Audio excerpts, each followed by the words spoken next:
Hello guys, ikaze nanone kuri YouTube channel yanyu utuntu n'utundi. Uno munsi tugiye kubagezaho nanone urutonde rw'abaperezida 10 bakize kurusha abandi ku isi. Niba ukunda ibiganiro tukugezaho, reba ko wakoze subscribe kugira ngo ujye ubasha kudukurikirana.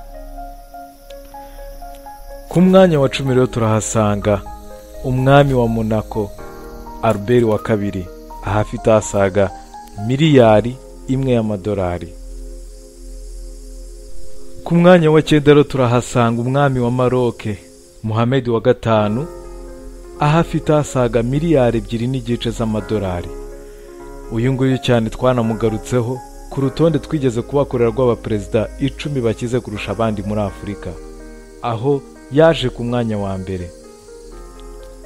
Dukomeje ku mwanya wa 8 turahasanga Donald Trump, perezida wa Leta Zunze Ubumwe za Amerika, ahafite asaga miliyari 3 z'amadolari na miliyoni 100. Ku mwanya wa 7 rero turahasanga umwami Hans Adam wa kabiri, akaba ari umwami rero w'igihugu cya Liechtenstein giherereye muri Europe. Uyu nguyu akaba afite asaga miliyari 3.5 z'amadolari.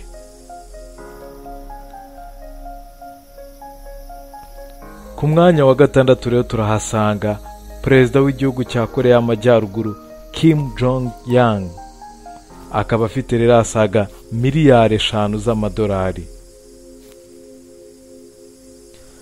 Ku mwanya wa 5 rero turahasanga umuyobozi ndetse akaba n'umutegetsi w'umujyi wa Dubai Mohammed bin Rashid Al Maktoum, ahafite asaga miliyari 14 z'amadolari.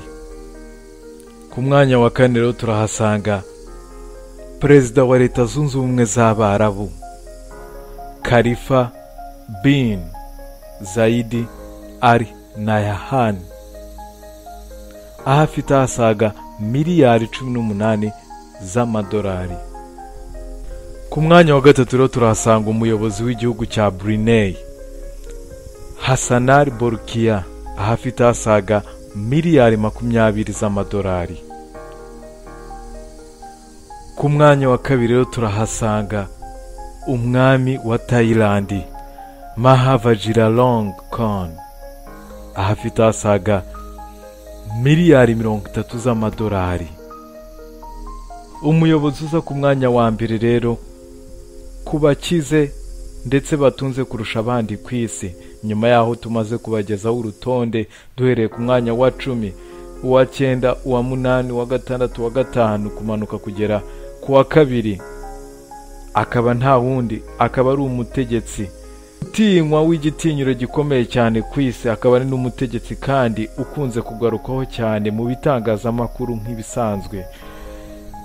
Akaba nta wundi rero uza ku mwanya wa mbere ni Vladimir Putin, umuyobozi, umutegetsi, perezida w'igihugu cy'Uburusiya, akaba afite asaga miliyari 70 z'amadolari.